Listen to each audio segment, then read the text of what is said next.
buenas noches, República Dominicana. Bienvenidos a esta entrega de El Repaso.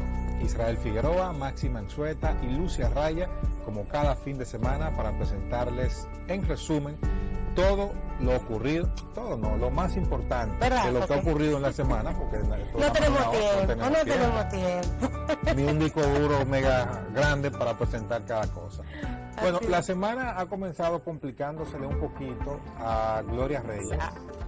Esa es de la que ha tenido o de la que tuvo una mala semana. Una mala semana Gloria Reyes, porque el Partido de la Liberación Dominicana le dio para ella. Sí, no, ya le dio para ella, definitivamente. Todas las redes del partido están enfocadas en tendencia durante este fin de semana, y el PLD tomó precisamente el día que se entregaba el premio Supérate para hacer el llamado de que sea interpelada ante las cámaras legislativas por el tema del fraude de Supérate. Y que independientemente de lo que uno quiera decir o de la defensa que uno tenga para con Gloria, porque es una joven, una persona muy noble y muy dulce, que ha hecho un buen trabajo, por así decirlo, pero el que está ahí es a quien se le pega lo bueno y lo malo. No, claro. Hubo una situación, se dio un fraude a lo interno de esa institución con la tarjeta Supérate, e independientemente del buen trabajo que ella está haciendo, pudo haber hecho, es ella la responsable, porque ella es quien está al frente ahora mismo de toda esta institución. Por lo tanto, es doloroso, es lamentable que se dé esto, pero Gloria es la que debe responder. Gloria debe responder. Este tema va a continuar, seguro, y yo me pregunto por qué solo a Gloria. Esa es la gran pregunta. ¿Por qué solo ella? Porque del fraude del Supérate, si mi memoria no me falla, se han referido al menos 3 funcionarios públicos que manejan parte del Gabinete de Política Social. Gloria Reyes, Supérate. Para que de la cabeza. Tony Peñaguaba ha hablado de eso también, y Digna Reynoso también. Cada uno ha dicho cosas que ahora podemos recordar. Por ejemplo, Tony fue que dijo que solamente habían sido afectados los bancos. Y Digna fue que dijo que no han investigado ningún funcionario. Sin embargo, ya hay 4 personas detenidas, presas. Colmadero. Bueno, forman parte de la red. Exacto. Independientemente de que sean los colmaderos, ellos se beneficiaron de una u otra forma con todo este fraude. Lo cierto es que Gloria es la cabeza de todo esto. No estamos hablando de la cabeza del fraude, sino de las instituciones, de la del institución. gabinete, y por lo tanto, de una u otra forma sobre ella recae la responsabilidad de lo que ha pasado ahí. ¿Tú crees que tenga que ver porque Gloria ha estado respondiéndole mucho a Margarita? Tú sabes que sí, pero se supone que Margarita es la candidata de ese partido, independientemente de lo que se quiera decir, y la candidata de Danilo Medina, entonces. Bueno, esa es parte. Esta semana tampoco fue muy buena para Cambita. Yo creo que la semana no ha sido tan mala para Cambita, en definitiva. No, porque estrenando el corredor Charles de Gaulle, le rompieron el cristal a 7 guaguas, 9 citas.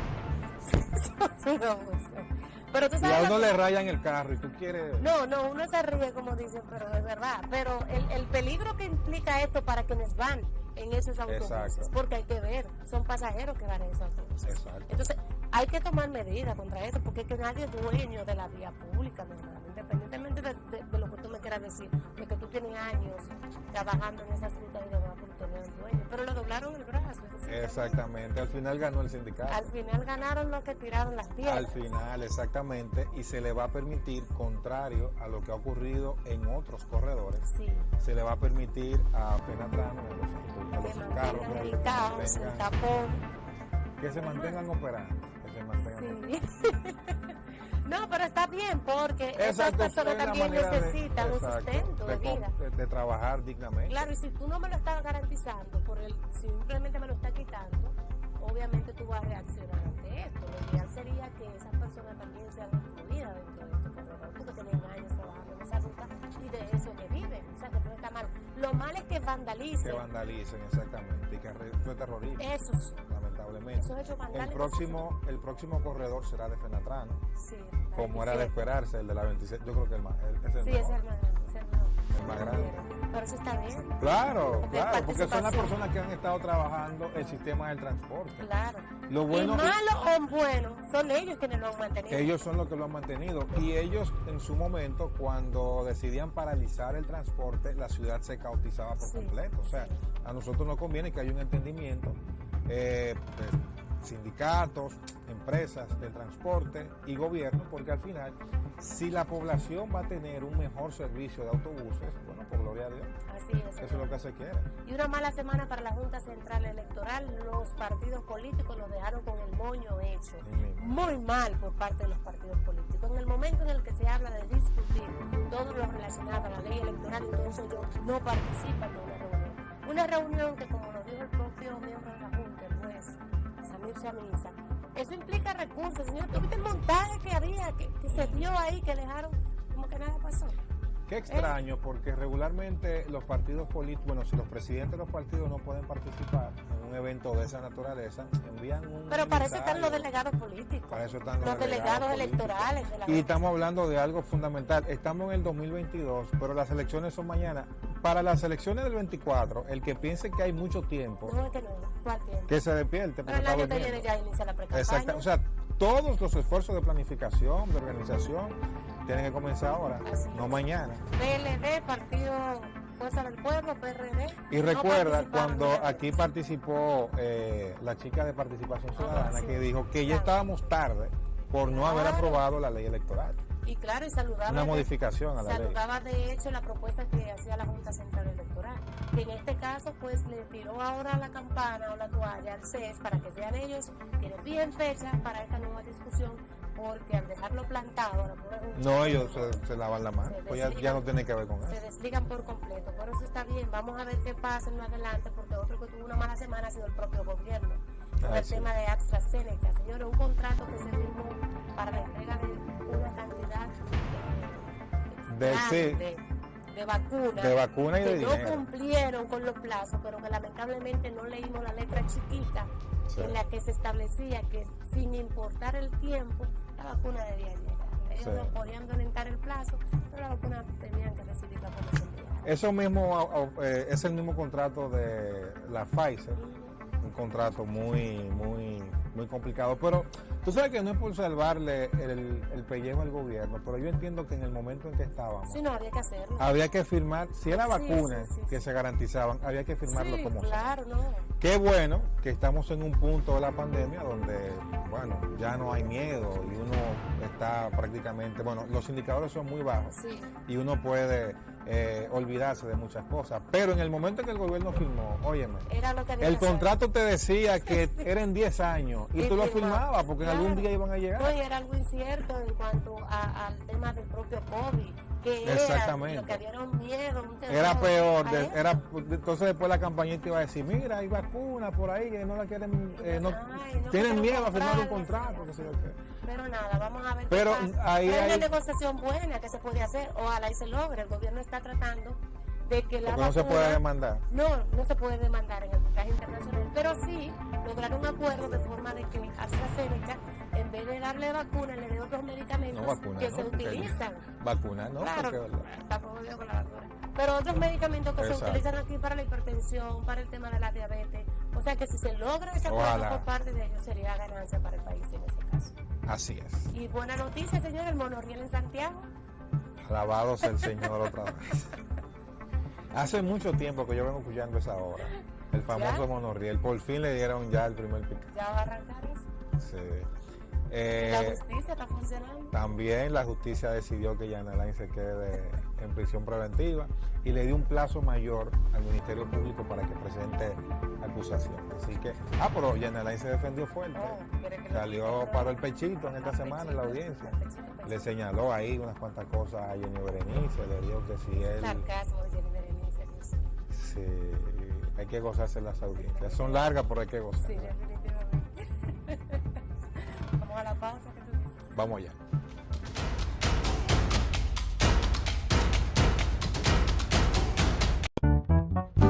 Veo modernos televisores, y lo fantástico del 3D. Y qué bien suenan esos equipos. Y Plaza Lama los tiene aquí.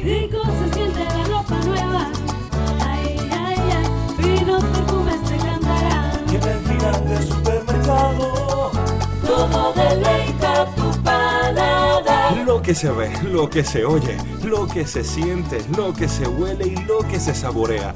Todo lo que quieren tus sentidos lo encuentras en la supertienda La Salama.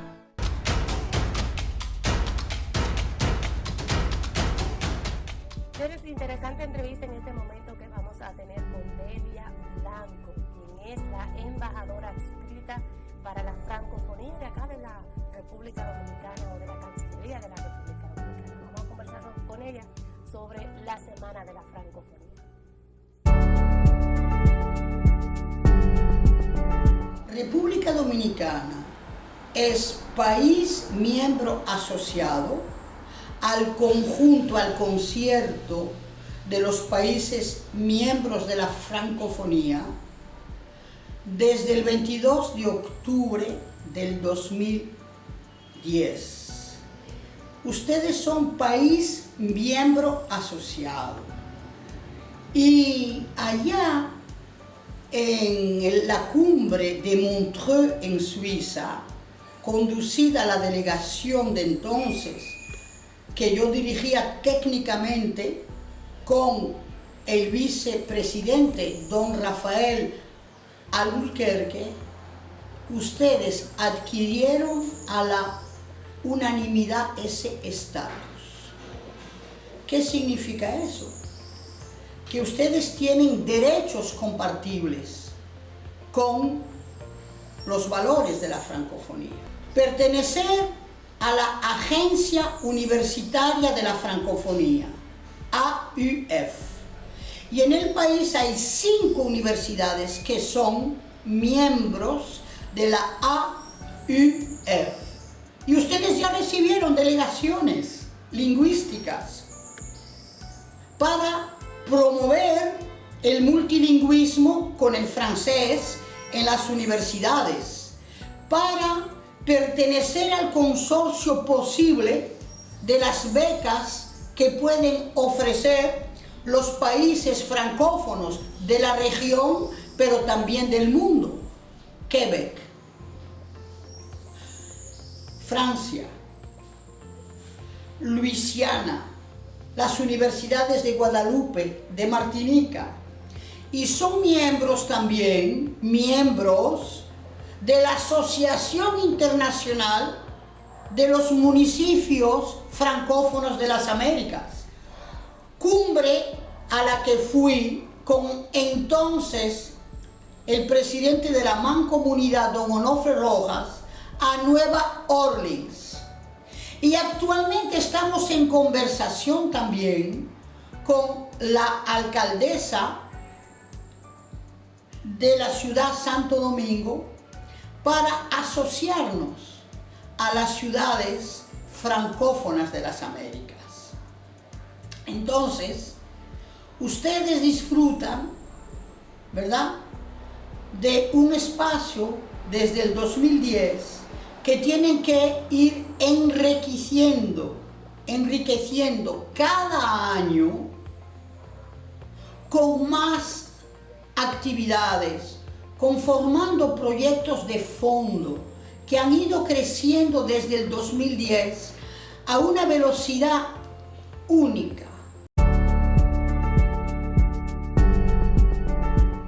La francofonía les ofrece a los dominicanos no solamente la lengua francesa, porque compartimos la lengua francesa con otras lenguas. Ustedes son hispanoparlantes y la lengua francesa cada vez más está tomando un rango de apropiación por los dominicanos a través de sus ministerios, el MINER, a través del MESIT, y que todos los años celebran, promueven, animan al estudiantado y al alumnado a tomar conciencia del valor francófono. Pero este año participamos increíblemente a un concurso de la canción en lengua francesa por estudiantes, y hubo un jovencito de 17 años que cantó la Bohème de Charles Aznavour con un sentimiento, con una fonética inolvidables, pero también, la francofonía es un estímulo para abrir todas las oportunidades de vínculos con los desafíos del siglo XXI. ¿Tú sabes la cantidad de dominicanos que están emigrando a Canadá, a Quebec? La lengua francesa es un pasaporte para ellos. Y este año, la embajada de Quebec, de Canadá, a través de su cónsul, hicieron un taller para informar, nutrir de manera humana y con cercanía lo que significa emigrar a Canadá. ¿Tú sabías, Figueroa, que hoy día en Quebec hay 125,000 dominicanos? ¿Tú sabías que todos los años hay dominicanos que se van para Quebec? Pero hay también ese liceo francés de República Dominicana que todos los años manda nuevas generaciones a formarse con los vínculos del siglo XXI. Es ese enlace fundamental. ¿Cómo lo celebraron el año pasado, esta semana de la francofonía, que es tan importante para animar estos vínculos? Mira, todos los años, y aquí tengo que saludar a los maestros, aquí tengo que saludar a la UAS, a la Pucamaima, al Centro de Estudios Francófonos de la Fundación Global Democracia y Desarrollo. Tengo que saludar al Centro de Estudios Académicos, a los departamentos de lenguas. Todos los años, Figueroa, esas universidades, esos centros, celebran la literatura, celebran un autor que puede ser de Marruecos, puede ser de África del Oeste, porque la África del Oeste pertenece a la francofonía. Y todos los años tenemos el concurso de canciones francesas, donde todos los distritos educativos se apoderan de ese proyecto para expresarse. El año pasado hicimos exhibiciones de arte contemporáneo con los artistas dominicanos que celebran los lenguajes plásticos y visuales de la francofonía. Ahí participaron Amable Sterling, Elsa Núñez, José Pelletier, el maestro del grabado Durán. ¿Y qué hacen? Toman una obra literaria y la interpretan visualmente. Hicimos esas exhibiciones en la sala de exposiciones de la UAS con el taller de grabado, y el año pasado lo hicimos en la Capilla de los Remedios y también en la Embajada de Francia cuando estaba en la zona colonial. Pero literatura.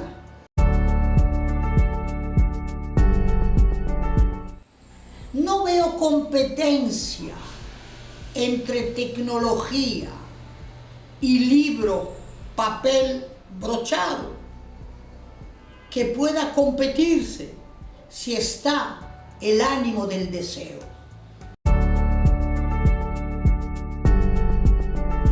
Oh, pero este año fue una cumbre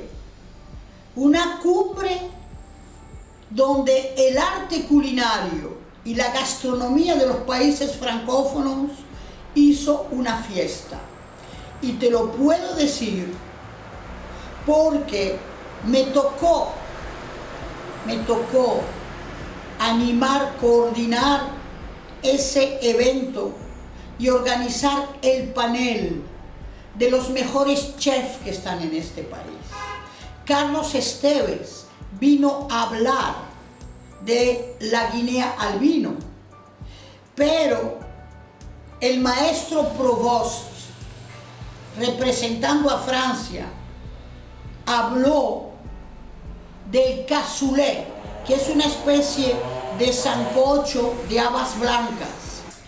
A través de ese evento concebido tan maravilloso desde la Cancillería, en presencia del viceministro, don Rubén Sillier, y de la responsable del Departamento de Integración Regional, y quien le habla como embajadora adscrita a la francofonía, hemos hecho un evento oficial y protocolar donde vino el delegado regional de la francofonía, el señor Emmanuel Adjovi, y demostramos que con cultura y con lengua se hace paladar, y el paladar conduce a una nobleza de la alimentación, que es hacer gastronomía, y a otra nobleza artística, que es el arte culinario. Todos los años hay un sello excepcional en la celebración de la francofonía, pero ojo con el ingrediente de la dominicanidad. Y eso es lo que nosotros hacemos los francófonos, enriquecernos de la alteridad. Aquí no estamos para obligar a nadie, estamos para dar y recibir de ustedes. Y la francofonía ya tiene el sabor a dominicanidad.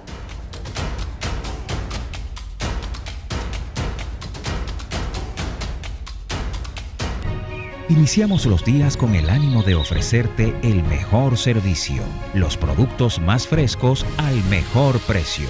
Porque te conocemos, sabemos lo que buscas. Aquí lo encuentras todo al alcance de ti.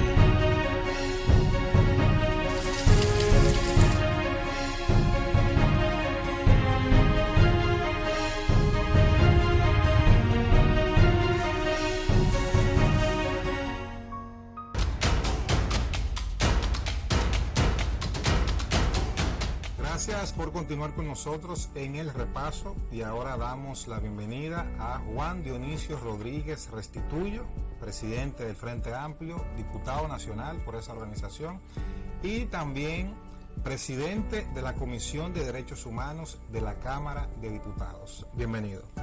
Bienvenido, gracias por invitarme aquí a repaso. Para mí me siento como en casa, ¿no? Claro. Porque ambos hemos cogido lucha en este congreso, ¿no? En el congreso y en la calle. Y en las calles, así, sobre todo en las calles Israel. Así es. Mucha lucha. No, realmente me siento muy contento de estar aquí compartiendo con ustedes y con los amigos televidentes. Este es un canal que se ha colocado ya el 16. Cuando todo el mundo estaba como desesperado, cogía para el 16, porque el 16 tiene noticias y información a 24 horas del día. Eso sí es verdad, eso Así es verdad. es. Bueno, hay que hablar de todo un poco, porque de verdad que este paísito siempre, este país hermoso, siempre tiene temas en el debate, y ya un político de la talla suya, pues hay que aprovecharlo, ¿verdad? Sí. Pero me gustaría que comencemos hablando en sentido general. ¿Cómo ha visto usted el desarrollo de este gobierno que tenemos ahora mismo, ya más de un año de su gestión, varios escándalos, una justicia independiente? Usted como partido político, ¿cómo ha visto todo esto? Pero mira, es difícil porque nosotros apoyamos este gobierno. Nosotros teníamos claro de que había que salir de la dictadura constitucional del PLD y apoyamos a Luis Abinader y al PRD. Pero en este tiempo le hemos dicho al presidente que ha estado gobernando mucho para los ricos, para los grandes empresarios. Y a pesar de que anuncia muchas cosas para los sectores populares y clase media, eso no se ve. Y el PRM, se lo advertimos, tiene una historia de retrotraernos al pasado. Recuérdense que Jorge Blanco nos volvió por de Balaguer y que Hipólito nos volvió por de Leonel. Entonces no quisiéramos que Luis Abinader nos volviera para el PLD1 y para el PLD2. Entonces debemos de, si vamos a cambiar, si este país ha hecho un gran esfuerzo, si Marcha Verde y el pueblo dominicano hizo un gran esfuerzo para sacar al PLD por la corrupción, por la situación de injusticia que provoca en el país, nosotros no podemos volver otra vez para atrás. Entonces debemos de construir una nueva alternativa, o el gobierno debe de repensar cómo ha gobernado hasta ahora y mirar más a la clase media, a los pobres, a pesar de la situación de pandemia que conocemos, esta situación que se ha dado en Ucrania, pero el gobierno se nota, se siente y se ve que está gobernando para las élites económicas en la República que se han instalado desde el 1844 en el país y todavía siguen en el poder. Los partidos políticos siempre realizan encuestas para ver cómo andan la preferencia en el electorado, no solamente, bueno, en la población en sentido general, no solamente previo a elecciones. Según las mediciones del Frente Amplio, ¿cómo anda la valoración del presidente, teniendo en cuenta que recientemente el vocero de la presidencia, Homero Figueroa, dijo que toda la oposición en su conjunto no llegaba a un 20%? Bueno, mira, él la tiene la encuesta. Nosotros hicimos encuesta y hemos participado en encuesta. De hecho, hace unos 5 días nos entregaron unas informaciones y no es así como dice Homero Figueroa. Ciertamente el presidente Luis Abinader se mantiene en un 57% en lo que nosotros... Él. No el gobierno, él. No, él. Cuando tú mides el gobierno, está en algunos casos 39, 43%. Bajito. Cuando tú mides el partido, el PRM, está peor todavía. Sí. Sí. Claro. Entonces, la situación, ciertamente, el presidente todavía tiene una valoración que pasa el 50%. Pero no es así. Nosotros hemos visto provincias como Peravia, como La Vega. De hecho, a una pregunta en encuesta, si que vuelvan los PLDs, como dicen la gente del pueblo, los PLD en las dos versiones, el PLD 1 y el PLD 2, 1.0, o que venga una cosa alternativa nueva, o continúe o siga el presidente que estamos. Esa pregunta en ambos casos están en empate.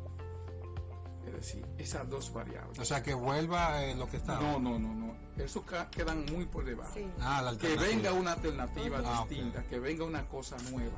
Y con el presidente, eso está casi en empate, hay un empate técnico. ¿Ustedes no hay que apoyarían? analizarse en ese espejo entonces, Así presidente. es. Por eso nosotros estamos trabajando, estamos en las calles.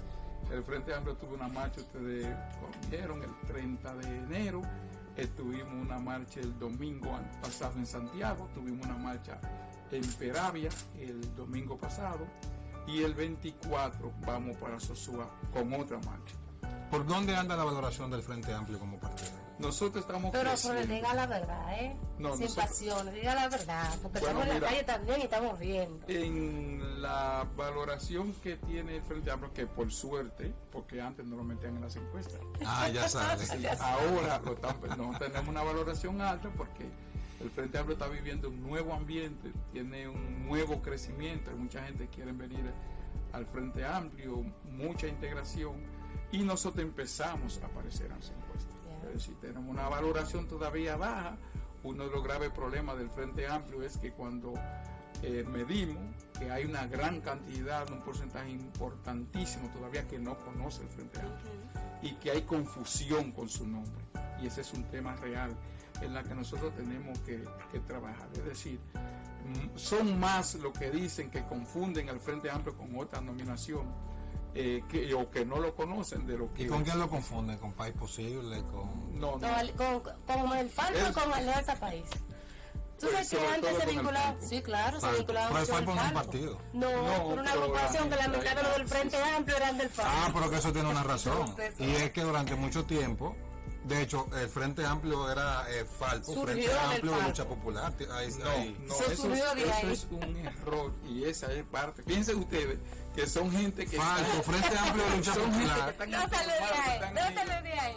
Muchos de los dirigentes del Frente Amplio no son del Falpo. El Frente Amplio es la continuidad jurídica del MIUCA, del Movimiento de sí, claro. Independencia, Unidad y Cambio. Cambio, que originalmente en el 90 se fundó como un movimiento capitaleño, se llamaba Movimiento Independiente por la Unidad Capitaleña MIUCA. El padre Toño fue candidato. En el 94, Y Virtudes Álvarez, exacto. que fue la candidata a diputada de nosotros en el Distrito Nacional, y yo también fui regidor en esa época. Y entonces a partir del 92 nos convertimos en Movimiento Independencia, Unidad y Cambio MIUCA, bajo la consigna ni el país puede hundirse ni la nación disolverse. En el 94 llevamos el Padre Toño. Y ya en el 2008, cuando llevamos a Guillermo Moreno como candidato presidencial del MIUCA, y pusimos el registro electoral del MIUCA a favor de toda la izquierda dominicana. Y ahí se formó MIUCA Acción por el Cambio. Sí, lo recuerdo. Y finalmente terminamos con 8 o 9 organizaciones, con el Frente Amplio, que su primer presidente ya como Frente Amplio fue Julián Cerulli. Sí. Y luego entonces Fidel Santana, que mucha gente lo confundió, porque fue también una de las propuestas de él. Pero él tuvo en el FARC. Porque él fue fundador del FARC. Pero tú sabías que hacían esquina. Es lo que te estoy diciendo, que hay clientes que eran del FARC, pero por eso se Nosotros asocian. necesitamos poner una raya de pizarra, porque realmente nosotros nunca, por ejemplo, yo nunca he militado ni he tenido ningún tipo de vinculación con el Falpo, nunca en mi vida.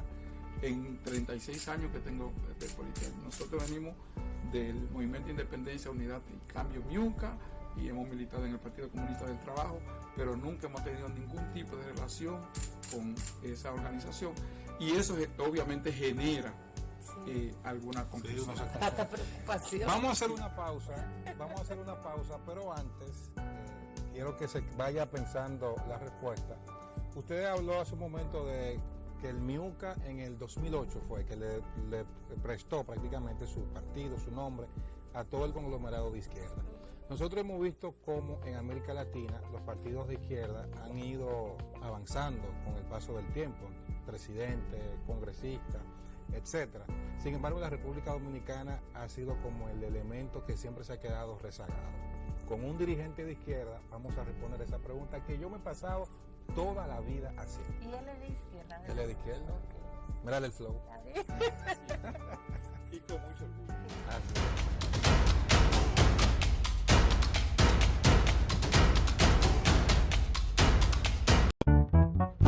Veo modernos televisores, y lo fantástico del 3D. Y qué bien suenan esos equipos. Y Plaza Lama los tiene aquí. Rico se siente la ropa nueva. Ay, ay, ay. Finos perfumes te cantarán. Y en el gigante supermercado Todo deleita tu paladar. Lo que se ve, lo que se oye, lo que se siente, lo que se huele y lo que se saborea. Todo lo que quieren tus sentidos lo encuentras en la supertienda Plaza Lama.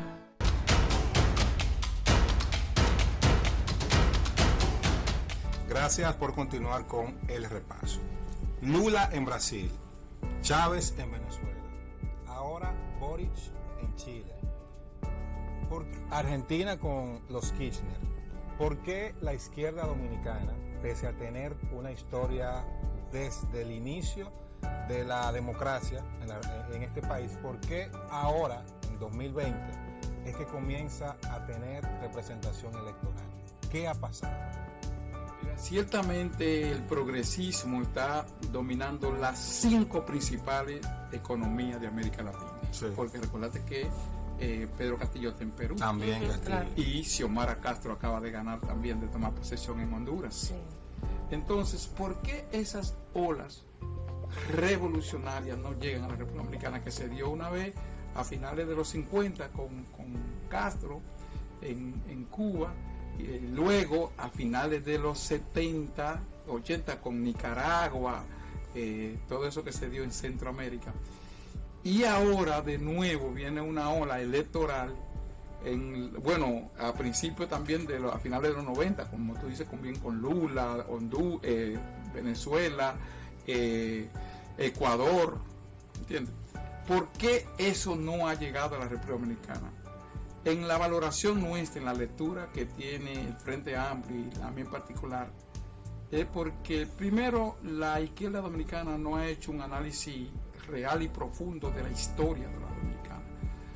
La democracia dominicana es una democracia inexistente, y esa inexistencia de real democracia, para ponerle un ejemplo, si yo le digo que entre Danilo Medina, Leonel Fernández y Joaquín Balaguer gobernaron 43 años, si yo le digo que Rafael Leonidas Trujillo Molina, Mon Cáceres y Horacio Vázquez gobernaron 42 años, Y si yo le digo que Pedro Santana, Ulises Erolilí y Buenaventura Báez gobernaron 43 años.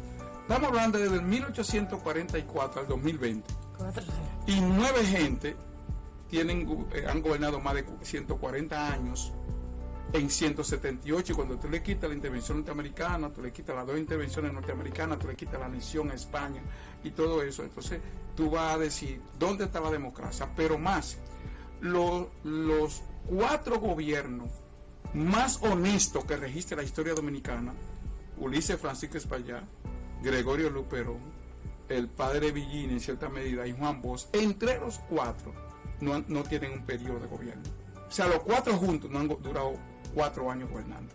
Entonces, cuando tú no tienes un análisis claro y preciso de esa historia, entonces esa historia tú la vas registrando de nuevo como tragedia, que es lo que ha pasado en la República Dominicana, que la historia se ha ido repitiendo como una tragedia, como dijo Carlos Mas. Pero el electorado ha estado viendo eso, ¿por qué no se inclina? Exacto, y porque aquí quizás no con la presidencia, pero las alcaldías. Porque en 2016 es que sale la izquierda no ha hecho un análisis real y profundo de la toma del poder. Y le ha faltado y murió con Moreno eso, de darse el poder, porque cuando surgió los movimientos de independencia, unidad y cambio en el 90 y 8 movimientos más, nosotros debimos continuar con esa política, no irnos a un partido nacional. Y no hicimos un análisis de eso y nos fuimos a un partido nacional. Porque juntos 8... O sea, trabajar los movimientos locales. Trabajar y darnos un espacio de poder, porque el territorio es lo que da poder. Claro. La izquierda nunca ha dicho, déjame ganar este ayuntamiento, como hizo el PT en Brasil, que ganaron Puerto Alegre, y de ahí salieron a la presidencia. O como hizo el Frente Amplio de Uruguay, que ganó Montevideo en el 86 y de ahí terminaron con la presidencia de la República. Se han enfocado en la presidencia. Entonces nosotros nos hemos enfocado en lo grande, en lo macro, pero no hemos ido a trabajar. Pero además, el problema de la unidad, en mi lectura, no se da en la República Dominicana, porque como no somos todos iguales, del mismo tamaño, no creemos con los mismos derechos, y entonces nadie da el paso para esa unidad. El Frente Amplio ahora ha dicho que hay una gran oportunidad. ¿Por qué, como ustedes decían, Pedro Castillo convirtió la gran movilización profesoral en Perú en voto para su candidatura? Bori constituyó la gran manifestación estudiantil en Chile en votos para ganar la candidatura. Xiomara Castro agarró el movimiento de mujeres y el movimiento campesino, lo convirtió en voto y ella hoy es la presidenta. ¿Por qué Marcha Verde terminó con un presidente de derecha? Sí. Y incluso apoyado por sectores de izquierda como nosotros. Pero en el pasado pasaba lo mismo con el PRD, que los sectores de izquierda apoyaban mayoritariamente al Partido Revolucionario Dominicano. Porque aquí ha habido ¿es un tema de ideología o económico? No, de porque identidad, también aquí de identidad. Sí, es verdad. La política se ha encarecido, sobre todo el PLD encareció la política. Balaguer inició con ese proceso y la política se encareció. Pero la política no necesariamente eso es insostenible, ese costo económico de la política. Lo que pasa es que la izquierda, la gente no lo ha visto como opción de poder. Y la izquierda tampoco se ha dado la voluntad y el deseo de alcanzar el poder. Por primera vez en la historia de la República Dominicana, el Frente Amplio ha hecho un análisis, le va a presentar al país, mañana se reúne el comité político, domingo 3 de abril, y va a hacerle una propuesta al país de unidad y de una propuesta seria de que nosotros podamos ganar el poder en el 2024. Relevar a Luis Abinader para evitar que los PLD... De entrada ustedes no van a apoyar la reelección de Luis. No, nosotros vamos a conquistar el poder porque no hay posibilidad de decir, este gobierno tiene 18 meses y nosotros no vemos una política clara para que la distribución de la riqueza en la República Dominicana sea real, para que los trabajadores y trabajadoras tengan una buena seguridad social. ¿O acaso el presidente se ha pronunciado con relación a la modificación a la ley de la seguridad social? Se ha pronunciado con relación a la AFP, se ha pronunciado con la ARS. Nosotros queremos escuchar su voz para nosotros opinar. Mira, por eso es interesante el hecho de que el Frente Amplio desde ya anuncie que no va a apoyar al presidente de la República. Muy interesante. Bueno, ustedes tienen la primicia. No, pero es bueno saberlo. Sí, interesantísimo. Y el propio gobierno que se dé cuenta de lo que está pasando fuera de Palacio, cuál es la reacción de aquellos que le ayudaron a subir al poder para que maneje eso también. Juan Dionisio, entonces usted será el candidato presidencial. Eso tiene que discutirlo el Frente Amplio. Pero él está preparado. El Frente Amplio tiene hombres y mujeres con mucha capacidad. Nosotros tenemos un equipo técnico.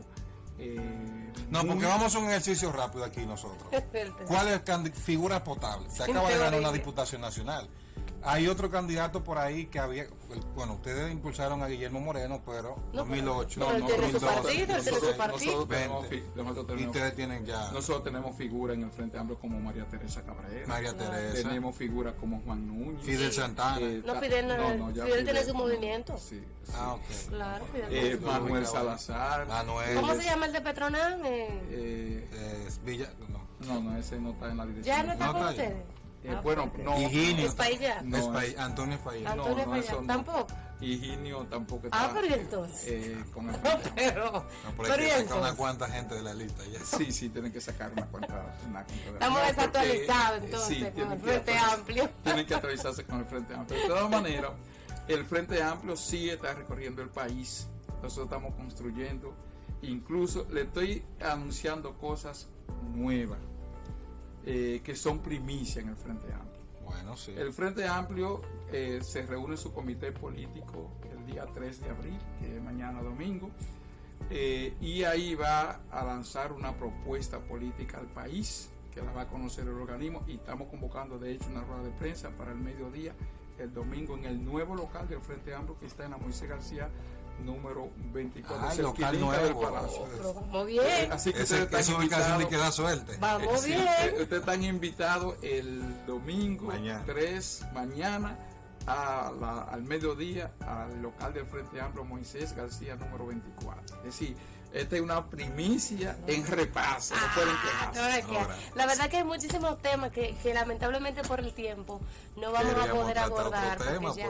Pero así, brevemente, el tema de los derechos humanos y tomando en cuenta pues que usted está en el Congreso Nacional y hay claro, la comisión ha discutido varios temas.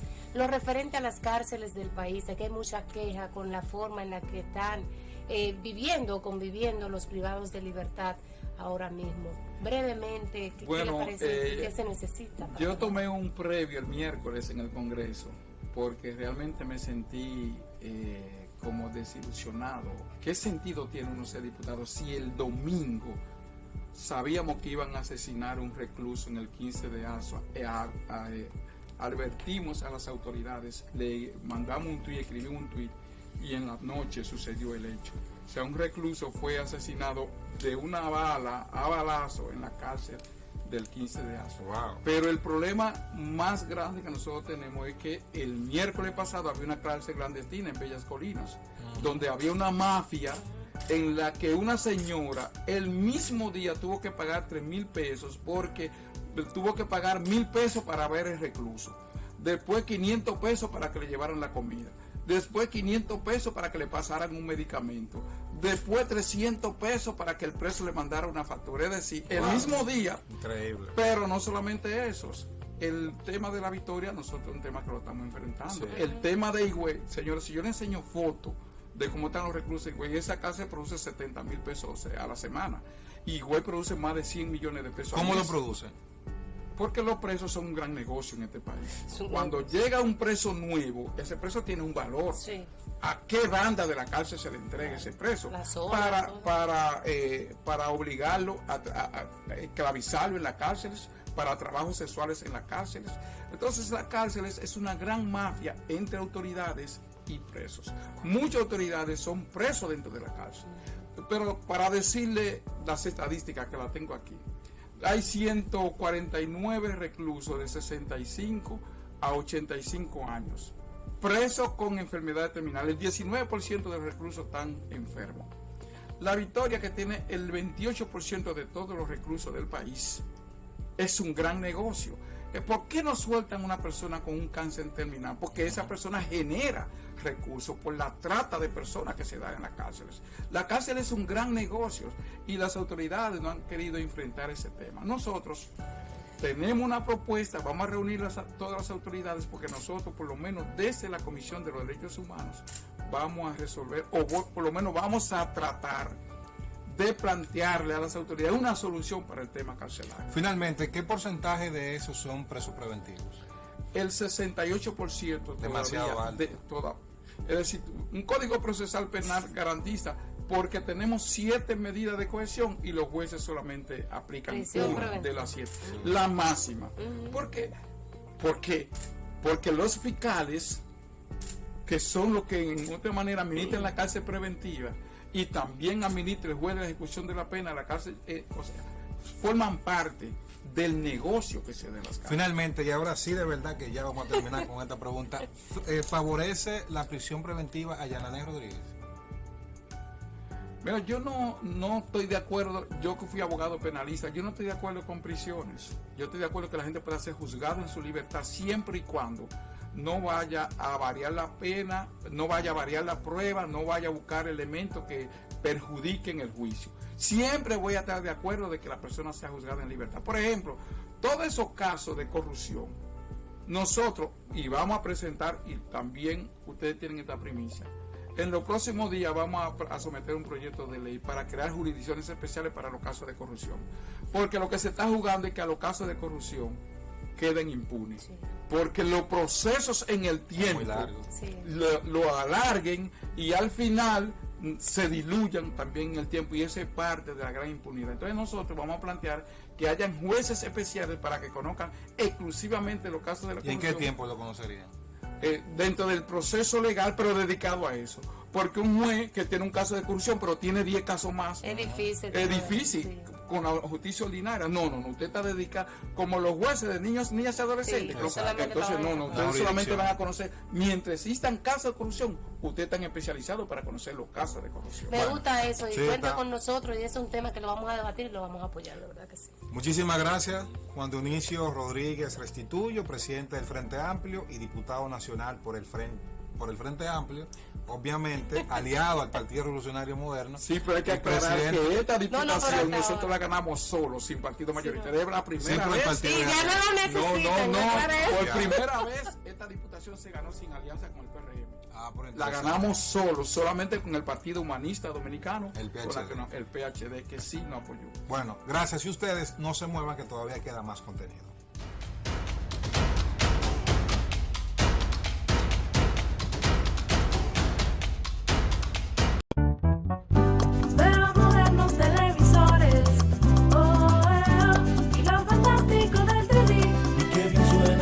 Equipos y Plaza Lama los tiene aquí. Rico se siente la ropa nueva. Ay, ay, ay. Finos perfumes te cantarán. Y en el gigante supermercado todo deleita tu paladar. Lo que se ve, lo que se oye, lo que se siente, lo que se huele y lo que se saborea. Todo lo que quieren tus sentidos lo encuentras en la supertienda Plaza Lama.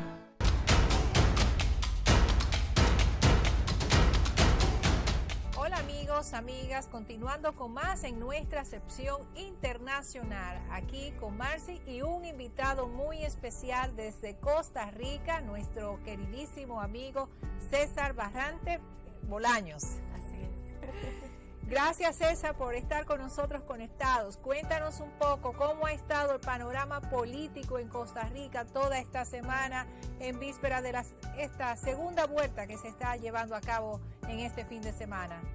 Primero que todo, saludos para ti y para Maxi, a quien es un gusto como siempre poder conversar con ella y con todos ustedes y con la audiencia que sigue este programa. Estamos ya a muy pocas horas de la elección en segunda ronda acá en Costa Rica. Recordemos que la primera ronda se realizó el 6 de abril con una cantidad inédita de candidatos. Nunca en el país habían existido 25 candidaturas en la primera ronda, de las cuales salieron electos 2 para esta segunda ronda que será el día de mañana. ¿Cuáles son los candidatos? Bueno, uno de ellos es José María Figueres Olsen, quien representa al Partido Liberación Nacional, que es la agrupación más antigua del país, que nació después de la Revolución y la Guerra Civil de 1948. José Figueres Olsen ya fue presidente de la República en el periodo 94-98 y es hijo del que es considerado el caudillo y político más importante de Costa Rica en el siglo XX, su padre José Figueres Ferrer. Él es el candidato de Liberación Nacional y por el otro lado se encuentra el candidato Rodrigo Chávez del Partido Progreso Social Democrático, que a diferencia de Liberación Nacional es una agrupación que apenas lleva un año de existencia y nació justamente bajo la figura de Rodrigo Chávez, quien tiene muy poco, podríamos decir, metraje en lo que es la política costarricense. Apenas fungió como ministro de Hacienda por primera vez en nuestro país durante 6 meses nada más, durante la actual administración del presidente Carlos Alvarado. Renunció por diferencias con el mandatario y poco tiempo después empezó su carrera política y fundó este partido, que de manera sorpresiva se coló en la segunda ronda y ahora son ellos dos quienes van a enfrentarse por la presidencia de la República el día de mañana. Actualmente las encuestas les dan un empate técnico, por lo cual el pronóstico reservado a cualquiera de los dos podría ganar el día de mañana, y pues ese ha sido el ambiente que se ha mantenido durante estas semanas, donde los debates han sido bastante fuertes, sobre todo ataques personales entre los candidatos. César, ese ha sido uno de los temas que se han estado hablando, el tema del debate, de que si fue lo que la población esperaba, si no cumplió exactamente con lo que se quería en el momento. Tú como periodista, ¿qué nos puedes decir sobre esto? Una de las críticas y principales señalamientos de la prensa, de sectores especializados en análisis políticos y de los mismos votantes, de la misma ciudadanía, que los debates no han estado a la altura. Han sido debates en donde ha estado primero que todo, ha primado los ataques personales.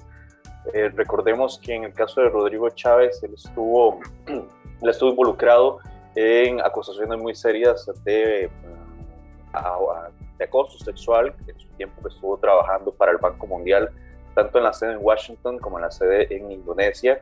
Y esas acusaciones, esos señalamientos y las sanciones que recibió por parte del Banco Mundial lo han perseguido durante toda esta campaña.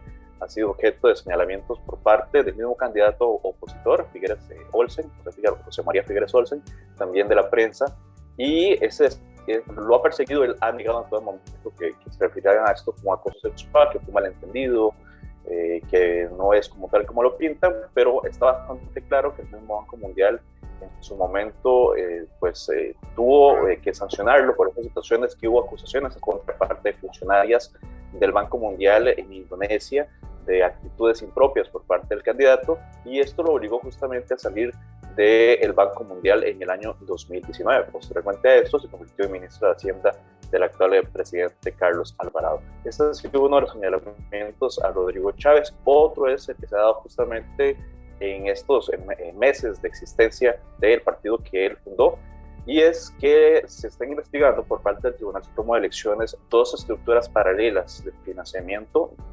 Me explico, estructuras paralelas. Nos referimos cuando aparece un tipo de financiamiento que no pasó por las cuentas del partido y que el Tribunal Supremo de Elecciones desconocía hasta que alguien las denunció. Actualmente están siendo investigadas por el Tribunal Supremo de Elecciones. Esto por el lado de Rodrigo Chávez. Por el lado de José María Figueres ya existen cuestionamientos también por acciones que se tomaron durante su primera ocasión que fue presidente de la República en el periodo 94-98. También posterior a eso, que fue señalado como una posible existencia de tráfico de influencias cuando a través de una consultoría se le buscó dar o ayudar a la empresa Alcatel a tener contratos en el país. Al final esto no llegó a los tribunales, pero históricamente, desde que esto sucedió con la empresa Alcatel, estamos hablando de finales de los años 90, esto siempre se le ha cuestionado muchísimo al actual candidato de Liberación Nacional. Se le cuestiona también decisiones que se han tomado en gobiernos de Liberación Nacional, no solamente el suyo.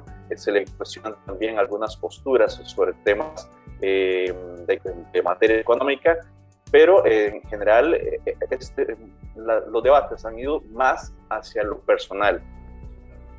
¿Quién decide? ¿Mujer, juventud, hombres? Porque eso es un aspecto importante. De acuerdo a lo que hemos visto en los últimos años, las mujeres han decidido en algunos países, pero en otros ha sido la juventud, como el caso de Chile, ahora con Boris. Entonces, en Costa Rica, ¿quién realmente decide esas elecciones? Decía que lo más probable es que el abstencionismo se mantenga principalmente en las zonas costeras, en las zonas rurales y en las zonas fronterizas del país. Tradicionalmente, los lugares con menores índices de desarrollo humano en Costa Rica están en estas regiones. Allí es donde los niveles de desigualdad y de pobreza son mayores y la gente en general se siente más traicionada por las promesas que se les dieron en reiterados gobiernos de diferentes banderas políticas y les han incumplido. Actualmente, los niveles de desigualdad, de desarrollo humano en estas zonas es muy bajo en relación al resto del país y los niveles de abstencionismo han venido creciendo. En la última elección, que fue la primera ronda, el pasado 6 de febrero, hubo regiones del país, fronterizas, costeras, uno superó el 60 o el 70% del padrón electoral. Entonces, sin importar la edad, sin importar si usted es hombre o mujer, las personas que viven en la zona rural, las personas que viven en las zonas fronterizas del país, estamos hablando de fronterizas con Nicaragua, fronterizas con Panamá, y en las zonas costeras tienden a votar menos. Entonces, lograr que esta cantidad importante de personas vayan a las urnas podría decidir quién va a ser el próximo presidente de nuestro país y, por supuesto, el voto de las zonas urbanas, donde hay más gente decidida a ir a votar. César, muchísimas gracias por esta entrevista que nos ha concedido. Deseamos lo mejor para el pueblo costarricense, que puedan tener unos resultados positivos en beneficio de los costarricenses. Muchísimas gracias. Marcy, ¿quiere decir algo? Gracias mil, César. Esperamos verte pronto aquí en el país. Así es. Gracias. Con mucho gusto. Señores, nosotros vamos a la pausa. Ustedes no se muevan, que aún hay más aquí en el país.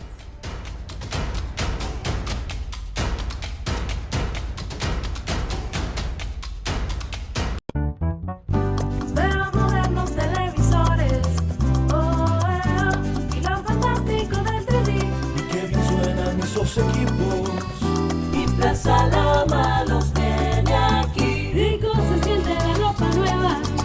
Ay, ay, ay. Finos perfumes te cantarán. Y en el gigante supermercado todo deleita tu paladar. Lo que se ve, lo que se oye, lo que se siente, lo que se huele y lo que se saborea. Todo lo que quieren tus sentidos lo encuentras en la supertienda Plaza Lama.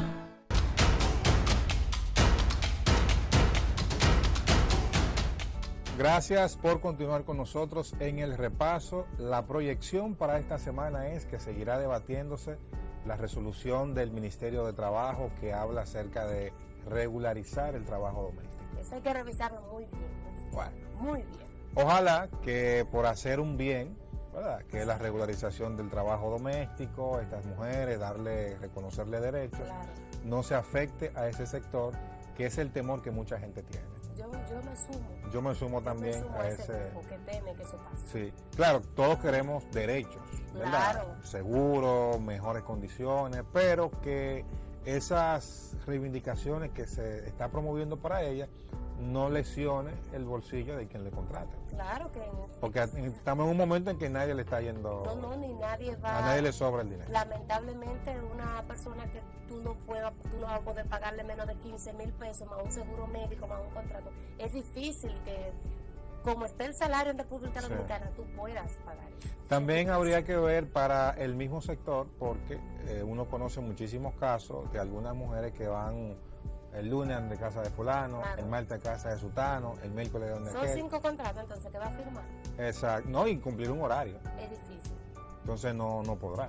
Bueno, esa es parte de la proyección, igual que la ADP. La ADP también. Huelga otra vez en esta semana. Hubo huelga esta semana. Hubo huelga y ellos quieren continuar. Ahora lo que hemos visto también es una asociación de padres y estudiantes que se están parando. Sí. Y están diciendo, espérense, stop, así no se puede. Además de que hemos visto también que en la semana pasada se hablaba de el salario de los maestros y 25%. Cómo ha aumentado en los últimos meses, más de un 60% se ha sí. Ojo con esto, la gente no se va a quedar tan tranquilos ya con los maestros. Se le ha demandado, se le ha cumplido muchas reivindicaciones y todos quisiéramos un aumento salarial, pero también alguien tiene que ganan muy bien, lo que pasa es que no saben administrar los recursos, le deben más a la cooperativa que lo que ganan, ese es el problema. Ese es el problema. Amigos, gracias por haber estado con nosotros en la entrega de hoy de El Repaso. Lucia Raya, Maxi Manzueta e Israel Figueroa hemos estado con ustedes y será hasta la próxima. Bye, bye.